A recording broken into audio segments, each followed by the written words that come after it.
one thing straight. Ever since then, we've been having this subjugated Wednesday Night War, and I have to say one thing. I don't give two pisses about this one thing. If this can make people shut the hell up about the Raw and SmackDown reviews, I didn't care. And at the moment, I was excited, like anybody else, because we had somebody else with millions of dollars that are going to piss it away to make it with wrestling company on major television for other people to watch, to be the pseudo alternative or some way to compete with the WWE in any way, to of course piss at Triple H or Vince McMahon. And uh, NXT went in 876, like a .876 to Dynamite's consistent 700,000 viewers. That they haven't cracked 1 million since September 9th, 2020, where they bopped 1 million for that Matt Hardy thing, and they haven't even hit 100,000 since August. Yeah, it's tough too to call because the only times they weren't airing were basketball, and NXT were just screening down the network. Uh, and it's always been a differential over 150. I'm not that exalted enough that they beat Dynamite, because while Dynamite was gearing up for their pay-per-view, they had a world title tournament that barely had that much star power, and there was only consistent of only one story over NXT having, of course, Blackheart dressing like a freaking sexy devil. We had zombies. We had Dexter Loomis doing creepy crap. We had a main event. We had a crazy theme, and it made everything different. I mean, the only time Dynamite was doing something special was technically the parts when they couldn't even do pay-per-views for Fight for the Fallen and Fyter Fest that were originally pay-per-views but were special events on Dynamite that were 2-day specials that felt like pay-per-views. And the only reason people don't even talk about it that much because it's just overly consistent wrestling, and they haven't went over 800 viewers since August. And since then, it's been predominantly Dynamite totaling up the winning column over ratings, with their longest streak itching from April 22nd to June 17th. Uh, I'm trying to care. I don't. This is like a C-level show. They are just Ring of Honor with higher budgets, and it's hard for me to determine the aspect of NXT and AEW being better shows for a primordial product. And everybody, of course, even smarks, have their own opinions on the matter when it comes to what both shows have to improve in. That NXT has to produce more common, well-known storylines. Stop with the boring, formulaic, segmental wrestling that makes you guys feel like a pre-show if you guys are being a third brand and you guys are not even being booked for a Survivor Series that you guys technically beat both Raw and SmackDown in. So that devalue you in general. And Triple H, over anomaly of actually making NXT feel like it's a third brand outright from Raw and SmackDown, is so blown away. You think that bringing back ACW and making it mainstream again in the wrestling community would actually be pretty good. Would be a higher chance than NXT actually breaking 1 million. The highest they were to even breaking near 1 million was. I'm about to go in a slight little hitch here. Since freaking November 22nd, 20th of last year, and that was the highest I ever went. 0.916. That was it. And AEW, we went over many issues over with AEW. And I feel like it's completely. I feel like some of the stuff they've been having was trash, especially for build to technically the biggest pay-per-view out of Full Gear because I don't care about the freaking FTR Young Bucks match, the very low build they have for the lower card, the stupidity of letting Thunder Rosa walk because of some inside heat she had for two people no selling her. The inconsistencies of your tag division is trash. You have Cody trying to make himself more over than even the more top stars. That you have him having 20-minute matches with Orange Cassidy, Jungle Boy, Isaiah Cassidy, Warhorse. Who even heard of this person before? It's not going to get you guys obligated viewers, and you guys are going to stumble to 700 viewers, especially for NXT. Thinks they got no well-renowned stars on it. And I already had a problem with the Wednesday Night Wars and why it's trash. This is why it's trash. They have no homestead like that many well-known stars to begin with. Their storylines are on the basis that professional wrestling is the only thing that tells the story. And it's like, yes, it does, but there's more stuff that even goes into that while you're making a televised program that, of course, you guys are itching to at least get yourselves back to like the opening 3 episodes. You guys creeping down 1 million, and you haven't went that far since NXT hasn't even aired. So I don't want to count that. And Dynamite, I don't even know how this is countable as a Wednesday Night War because you guys are leading 42-9. NXT hasn't led the ratings since August 7th. I mean, no, since July. Holy crap, it's been since July. So that's accountable at its own. It's depressing. And whoever thought that you guys couldn't lead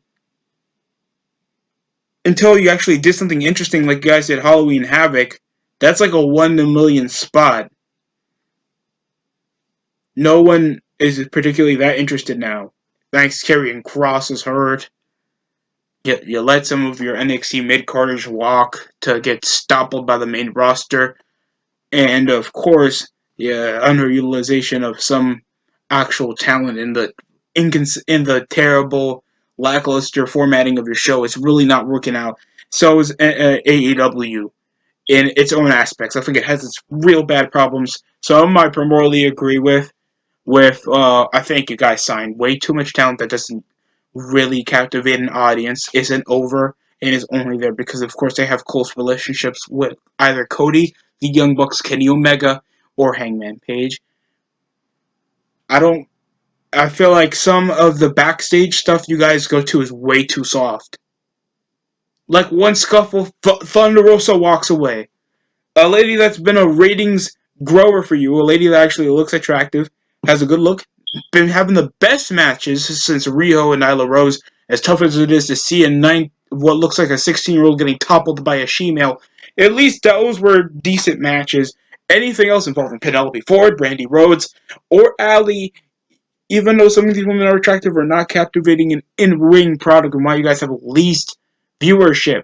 Yeah, Thunder Rosa tearing stuff up with Eva Lise that it took you guys, 4 months to sign until she was officially part of the roster? And Diamante. Stop signing these Joshins. They don't captivate audiences. That it's not a racial thing at all, dude. I'm just spitting out the facts. Shinsuke Nakamura won the Royal Rumble. It's still Asuka's more over than her, and she went over than him, and he won it the same year. Because a guy that looks like having a spasm attack and not an exemplary look, and always with wet hair all the time, and your moves are freaking knee. It's not going to captivate audiences. Only hardcore fans going to know you. Asuka has a defining look. She looks cool. She looks cute. She has cool moves. She can kick the piss out of you. And out of the cut of the rug, she's more interesting than nearly every part of the 4 horsewomen. That's just a fact. And overall, this can we be done with this little Wednesday Night War thing? Because even if you move NXT to a different date, but the same time slot, it's not going to exemplary change up the ratings. It will be pretty much an inconvenience for all. I don't particularly care. Other than that, at least it gives me not another good reason to watch NXT, because, in my opinion, I don't really care about NXT. I don't think it's a part of my time, other than I'll see, like, probably a highlight of a couple matches, see whoever is promising enough to come to actual live television that people are going to waste to watch a part of their day in. I'm not going to watch NXT. I'm going to only watch NXT if it has a full card. Pat McAfee again, because you have Pat McAfee making a fool out of Adam Cole on his own freaking podcast, then causing enough heat to actually get a match. Somehow more captivating and charismatic than your longest reigning NXT champion at that point in time. That's just a pure fact. When whoever could tell me differently, I would like to hear down in the comments section. You have Adam Cole acting like a joke, cussing out and just insulting Pat McAfee. He comes around, makes a promo that nearly left everybody silent. Disrespectful, was likable enough, had enough charisma to make himself conduct heat, insult the crowd. The guy is more of a confident talker than a majority of your developmental program. I will say that until the day I die. I don't care if you guys make a makeshift third brand that nobody cares about. Like, who you guys got there that are notable talents? Finn Balor, that in his first title reign, he already messed up a shoulder. 4'11" Adam Cole. Karrion Kross, your most captivating guy you have, is injured. You guys barely have. You guys take like 57-year-old Danny Burch and Oney Larkin, give them the tag titles because somehow Breezango weren't over enough, and Breezango's there for some apparent reason. You have a few talented women losing to ugly women, and it's in the same boring format that nothing really gets that exhilarating to watch on NXT, other than William Regal's only relevant line that when it comes to actually calling it a show, and it's only War Games. Or you guys will fight for the NXT Championship. Whatever, man. The only peak of NXT was like 2015 to 16, and people still suck its crotch. Like, it really didn't do anything. It didn't make that much of legitimate stars other than when it was called FCW or back in the early 2010s NXT. When it was actually a game show, and some guys are actually future Hall of Famers because of that. So that's my opinion on the matter. I don't really care. Oh, God, just stop it with this dumb Wednesday Night War. It's not growing that much of a casual audience to begin with. And even if it should, I think AEW should really also, AEW is going to get it too. I think AEW should cut half their roster. Got rid of Jimmy Havoc for no reason. I mean, no, I think there was an accusation call for him. And then he was released. But he had a different look, and he was doing hardcore matches, and it was different from your freaking dumb super kick margin, near fall, Cody Cutter, relaxed, wait until the superplex spot BS that they're wrestling like WWE in 2015. But we're cutting edge, captivating professional wrestling. It's a joke. I'm sorry, dude. And just another ridiculous claim that I've heard, like, from What Culture to Cultaholic to any like Wrestle Talk, that this current generation of wrestlers is somehow the greatest anomaly of talent since probably when you were first watching back in the early, like, to the audience probably I conduct, they were probably watching like late 90s WWE, early 2000s, mid 2000s, or 2010s WWE. Somehow, currently, this talent wrestles better than that, but they captivate below a 2 million people 2 million audience. While probably 2015, we were still margining like near 2 million, like 3 million to 2 million. And while the 2000s we were like 5 mil, 3 mil, or back when we were totaling up at Nitro and Raw 10 mil. Not that much of a talented roster if they can't conduct that much of an audience, really. And you're telling I can go back and have a fun match. And that match was 12 minutes of Shawn Michaels and Shelton Benjamin. I popped in nearly every spot. Then Ricochet doing a handspring toe pin hollow on top of the ring post. And holy shit, I think he nearly killed himself. Several bicycle knees, a super kick, enziguri, and you know what the spot is going to happen and when they're going to do their cool off point when they go for Canadian Destroyer or, a Canadian Destroyer down the apron. It's not captivating. It doesn't tell a story. It's not constructive, especially when some of your shows now run for 3 hours.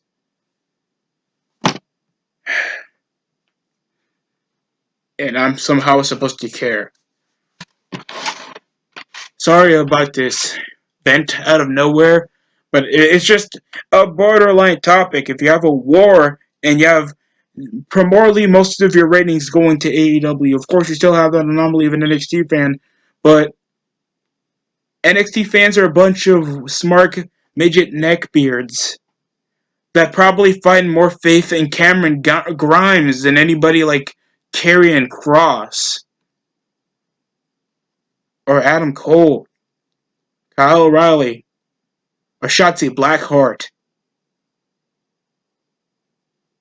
And they're still wishing for Gargano and Tommaso Ciampa to go to the main roster. It's like, what are they going to do? First time I was like, oh wow, we're actually getting new guys on the roster because Raw and SmackDown suck. Back in 2019, it's like, oh, they're NXT champion, and they are not any characters. They just pretend to be tough, beat up like Miz, Daniel Bryan, and Seth Rollins their first, like, what, 2 weeks? And Ricochet and Aleister Black are signed, and Lars Sullivan, because they at least captivate a look. And Gargano is just a huge, midget, tough neckbeard that looks like he's part of the full-blooded Italians. I get it, Sicilian psychopath. And, of course, Johnny Gargano, that just looks like somebody that, of course, brewed your coffee, and you forgot to give him a tip. So, I don't care. This under 20-minute rant on why Wednesday Night Wars are a waste of time. I'm still trying to figure out if I can make this like a part two, because of course I had a complaint about over the Wednesday Night Wars, I think a couple months prior from before the pandemic sprouted up, but I'll try to look that up before and see if probably I can match it, put a part two, or just name it something else, because this was just a borderline vent in the span of things, because I feel like this Wednesday Night War was kind of a waste of time. Good for NXT that they did beat Dynamite 876,000 viewers over 781,000 viewers. That's a good margin to keep it consistent for NXT, and hopefully they do. But unless they have like actual star power, because now James Storm is off to back up to Impact for some apparent reason. Why would he do that to himself? And uh, Thunder Rosa's going to WWE, and oh god, what are they going to do with Eli Drake? Because of course he's tag team partners with James Storm. I'm a bit still conflicted on that anomaly, but yeah, that's practically it, guys.